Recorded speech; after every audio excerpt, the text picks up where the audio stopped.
बहुत पुराने समय की बात है। एक गुरुकुल में कुछ बच्चे अपने गुरु के साथ बैठकर पढ़ाई कर रहे थे।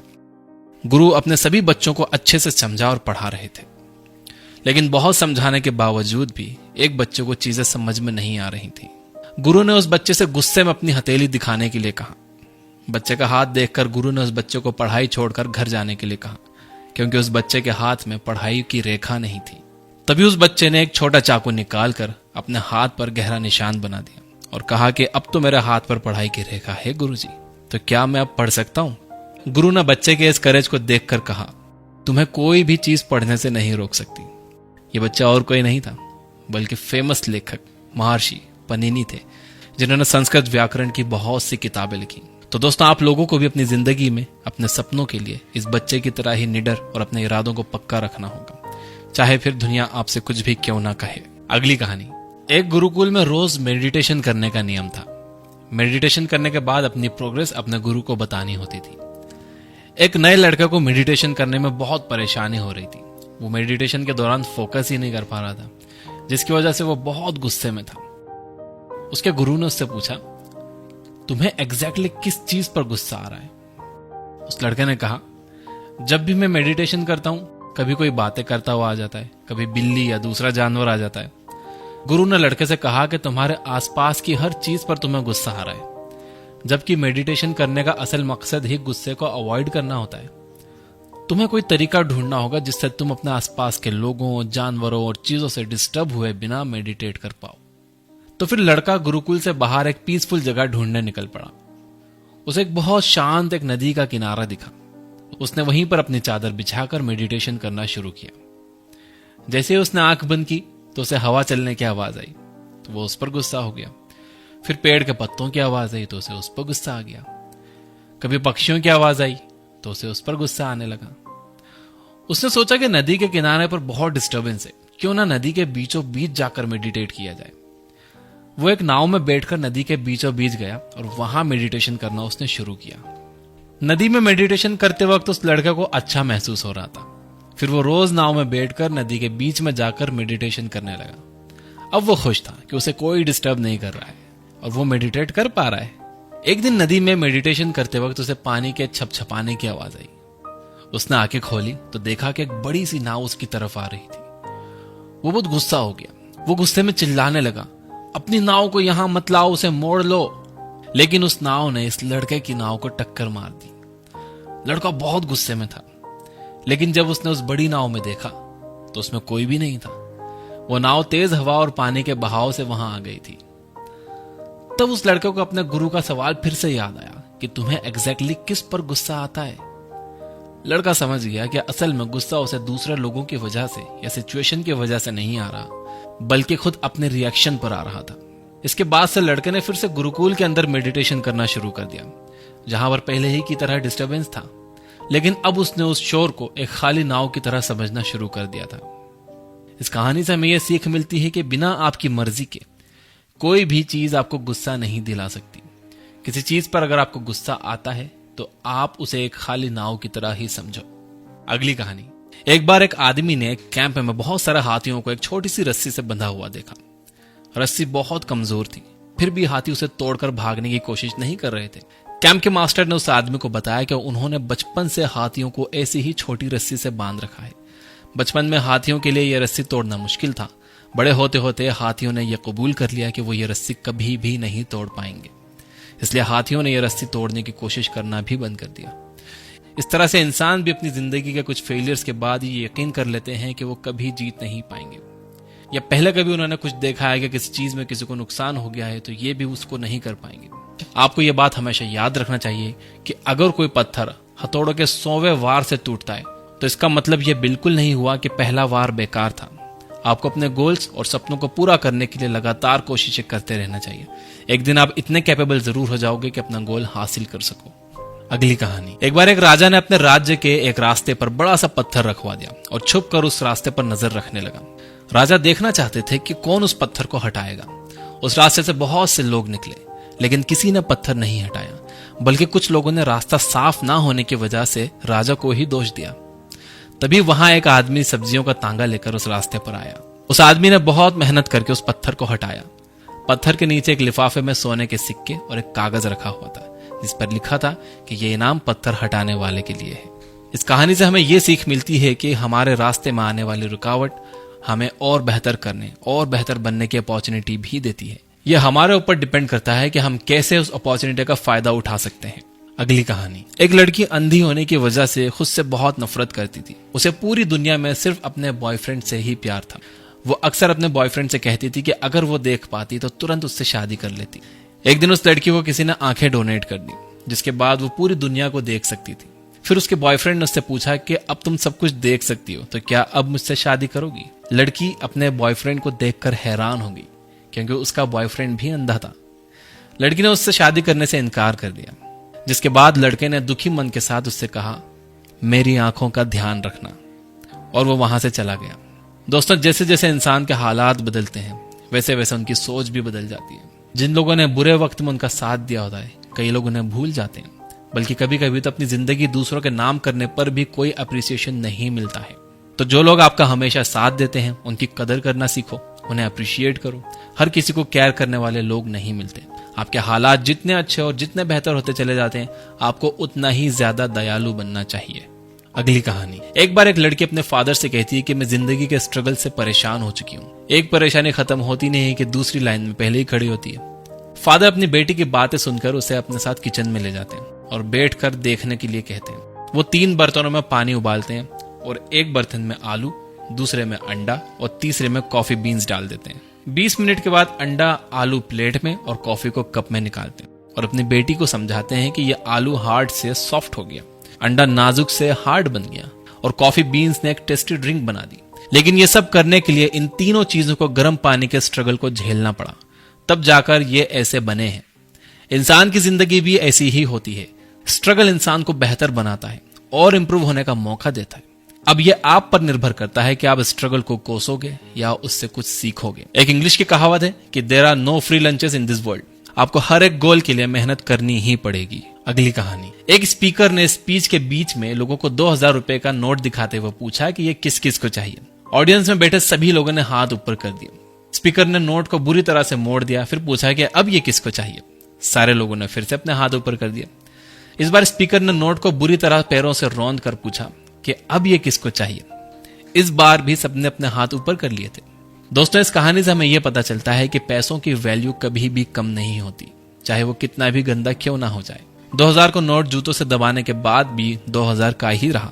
इसी तरह जिंदगी में भी हम बहुत बार गिरते हैं, लोग हमें दबाने और गंदा करने की कोशिश करते हैं, लेकिन इसके बावजूद भी आपको कभी भी अपनी वैल्यू खोने की जरूरत नहीं है। आपकी वैल्यू हमेशा वैसी ही रहती है जैसी आप बनाना चाहते हो। अगर आप खुद को वर्थलेस समझोगे तो वर्थलेस रह जाओगे। अगर आप खुद अपनी वैल्यू करोगे तो दुनिया भी आपकी वैल्यू करेगी। तो अपनी वैल्यू करना सीखो। अगली कहानी। एक बार एक आदमी कुकून में से बटरफ्लाई को निकलते हुए देख रहा था। बटरफ्लाई कुकून से निकलने की बहुत कोशिश कर रही थी, लेकिन निकल नहीं पा रही थी। बहुत देर बाद उस आदमी ने कुकून को कैंची से काट दिया ताकि बटरफ्लाई आसानी से बाहर निकल सके। बटरफ्लाई बाहर तो निकल गई थी, लेकिन उसकी बॉडी सूजी हुई थी और पंख भी सिकड़े हुए थे। आदमी ने बटरफ्लाई की मदद करने के लिए कुकून को काटा था, लेकिन ऐसा करना बटरफ्लाई के लिए नुकसानदायक साबित हुआ।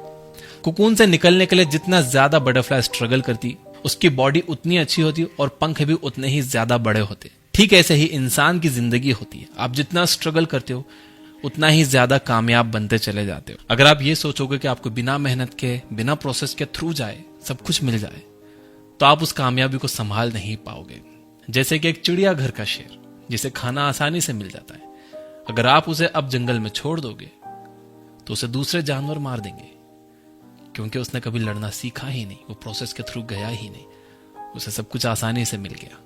अगली कहानी। एक लड़के को बहुत ज्यादा गुस्सा आता था, इसलिए उसके फादर ने उससे हर बार गुस्सा आने पर एक लकड़ी की दीवार पर एक कील गाड़ने के लिए कहा। शुरुआत में लड़के ने बहुत सारी कीलें गाड़ी। धीरे धीरे लड़के का गुस्सा कम होता गया और उसने कीलें गाड़ना कम कर दी, जिसके बाद उसके फादर ने कहा कि अब वो इन कीलों को वापस निकाले। उन कीलों को निकालने के बाद उस बच्चे के फादर ने बच्चे को दीवार दिखाते हुए समझाया कि बेटा, गुस्से में कही जाने वाली बातें इन कीलों के छेद की तरह होती हैं, जो लोगों के दिलों पर पड़ जाते हैं, जिन्हें आप कभी भी भर नहीं सकते। इसलिए कभी भी गुस्से को अपने ऊपर हावी मत होने देना। गुस्से में कही गई बातों को आप कभी भी वापस नहीं ले सकते। ये बातें इंसान के दिल पर लग चुकी होती हैं, इसलिए अपने गुस्से को कंट्रोल करना सीखो। अगली कहानी। 4 दोस्त थे जो एक साथ पढ़ते थे। एक रात पार्टी करने के बाद वो अगले दिन स्कूल में गंदे कपड़े पहनकर जाते हैं और अपने टीचर को बताते हैं कि वो कल रात किसी शादी में गए थे, जहां से वापस आते वक्त उनकी गाड़ी का टायर पंक्चर हो गया था और वो पूरे रास्ते अपनी गाड़ी को धक्का मारकर वापस घर आए हैं, इसलिए वो टेस्ट का कुछ पढ़ नहीं पाए। टीचर ने बच्चों की बातों को सुना और उन्हें 2 दिन बाद टेस्ट देने के लिए बुलाया। टेस्ट वाले टीचर ने चारों बच्चों को अलग अलग रूम में बिठाया। फिर भी चारों बहुत कॉन्फिडेंट थे क्योंकि इस बार उन्होंने बहुत पढ़ाई करी थी। लेकिन क्वेश्चन पेपर देखकर चारों बच्चों के होश उड़ गए क्योंकि पेपर में सिर्फ एक ही सवाल था, गाड़ी का कौन सा टायर पंचर हुआ था। इस कहानी से आपको 2 सीख मिलती है। पहली, बिना प्रॉपर प्लानिंग के कोई भी काम पूरी तरह से कामयाब नहीं होता। दूसरी, झूठ बोलने से कभी किसी का भला नहीं हुआ है। अगर स्टूडेंट सच बता देते तो उन्हें यह सिचुएशन फेस ही नहीं करनी पड़ती। अगली कहानी। एक आदमी को अपने इंटेलिजेंस पर बहुत घमंड था। एक दिन वो भगवान से बात करने के लिए एक पहाड़ की चोटी पर चढ़ गया। वहां पर चढ़कर उसने भगवान से पूछा, आपके लिए करोड़ों साल कितने सालों के बराबर होंगे? भगवान ने जवाब दिया, 1 मिनट। इसके बाद उस आदमी ने भगवान से पूछा, आपके लिए करोड़ों रुपए कितने पैसों के बराबर होंगे? भगवान ने जवाब दिया, 1 रुपए के बराबर। जिसके बाद उस आदमी ने बड़ी चालाकी से भगवान से कहा, क्या आप मुझे 1 रुपया दे सकते हो? भगवान ने कहा, बिल्कुल, 1 मिनट रुको। इस कहानी से आपको समझ आएगा कि कभी भी किसी को खुद से कम समझदार नहीं समझना चाहिए, स्पेशली उससे जिसने आपको आज इस लायक बनाया कि आज आप अपने इंटेलिजेंस का दावा कर रहे हो। अगली कहानी। एक गांव में लोग अक्सर अपनी परेशानियों का दुखड़ा एक बूढ़े आदमी को रोज आकर सुनाते थे। एक दिन बूढ़े आदमी ने उन सबको बुलाया और उन्हें एक जोक सुनाया। सभी गांव वाले जोक सुनकर हंसने लगे। बूढ़े आदमी ने फिर से वही जोक सबको सुनाया। इस बार सिर्फ कुछ ही लोग उस जोक पर हंसे। बूढ़े आदमी ने फिर से वही जोक सुनाया, लेकिन इस बार कोई भी उस जोक पर नहीं हंसा। गांव वालों ने कहा कि एक ही जोक पर हम बार बार कैसे हंस सकते हैं? बूढ़े आदमी ने इसके जवाब में गांव वालों से कहा, आप लोग ठीक कह रहे हो, लेकिन फिर एक ही परेशानी का दुखड़ा रोज रोज कैसे रो सकते हैं? परेशानियां सबकी लाइफ में होती हैं, लेकिन इसका मतलब ये नहीं है कि आप उन परेशानियों का बहाना लेकर बैठ जाओ और उनका कोई सॉल्यूशन ही ना ढूंढो और जो मिले उससे बस हमेशा वही परेशानियों का दुखड़ा रोते रहो। अगली कहानी। एक बार एक जंगल में हाथी अपने झुंड की तरफ जा रहा था। तभी उसे रास्ते में एक सुअर कीचड़ से लथपथ मिला। हाथी सुअर को देखकर पीछे हट गया ताकि सुअर पहले निकल सके। सुअर ने अपने दोस्तों को जाकर कहा, मैं इतना ताकतवर हूं कि एक हाथी भी मुझे देखकर पीछे हट गया। यह बात सुनकर जंगल के सारे जानवरों ने हाथी से पूछा, क्या यह बात सच है कि तुम उस सुअर से डर गए थे? हाथी ने सबको बताया, मैं उस सुअर को अपनी एक टांग से ही मार सकता था, लेकिन वो सुअर पूरी तरह से कीचड़ में लथपथ था।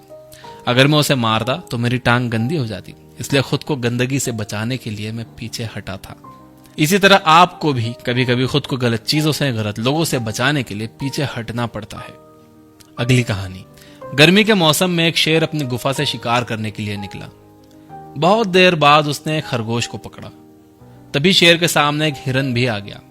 शेर ने सोचा, इस खरगोश से तो मेरा पेट वैसे भी नहीं भरेगा, तो इसे छोड़कर मैं हिरन को पकड़ लेता हूं। शेर खरगोश को छोड़कर हिरन के पीछे भागा। बहुत कोशिशों के बाद भी शेर हिरन को नहीं पकड़ पाया और हिरन भागते भागते जंगल में कहीं गायब हो गया। शेर के लालच की वजह से उसे ना खरगोश मिला और ना ही हिरन। इसी तरह से हमें भी जिंदगी में बहुत से मौके मिलते हैं, लेकिन हम हमेशा उससे बेहतर की तलाश या लालच में उस मौके को भी गवा देते हैं। हमें हर मौके को बेहतरीन समझना चाहिए और उसका फायदा उठाना चाहिए। अगली कहानी। एक बार 2 दोस्त राम और श्याम रेगिस्तान में चल रहे थे। तभी अचानक दोनों के बीच किसी बात को लेकर बहस हो गई, जिसकी वजह से राम ने श्याम को थप्पड़ मार दिया। श्याम को थप्पड़ लगने पर बहुत दुख हुआ।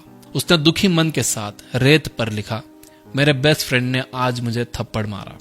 कुछ दूर चलने के बाद उन्हें एक पानी का तालाब मिला। दोनों पानी पीने के लिए उस तालाब के पास गए। तालाब के पास बहुत फिसलन थी, उससे श्याम फिसल कर तालाब में जा गिरा। राम ने तुरंत श्याम को तालाब में डूबने से बचा लिया।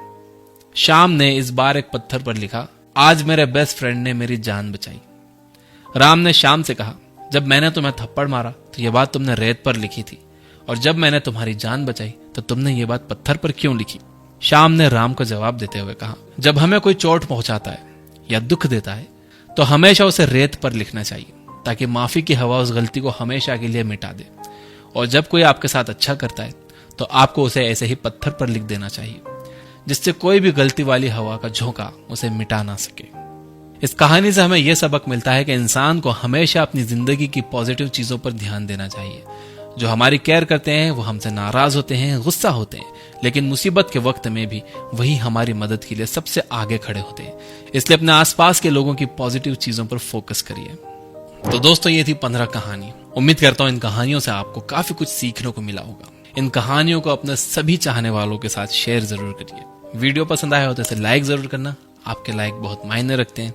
अगर इस वीडियो से आपको थोड़ी भी हेल्प मिली हो, आपकी परेशानियों से निकलने का कोई थोड़ा भी रास्ता दिखा हो, तो आप कमेंट जरूर करना। मैं आप सबके कमेंट्स पढ़ता हूं और आपके कमेंट्स मुझे इंस्पायर करते हैं और अच्छा कंटेंट बनाने के लिए। और रियल लाइफ स्टोरीज सुनने के लिए डाउनलोड करिए ये बुक ऐप। वहां पर एक नया सेक्शन हमने ऐड किया है, बेड टाइम स्टोरीज, जहां पर आपको बहुत इंस्पायरिंग रियल लाइफ स्टोरीज सुनने को मिलेगी। Finally, you guys are amazing. Keep reading, keep learning, keep growing. Thank you for watching.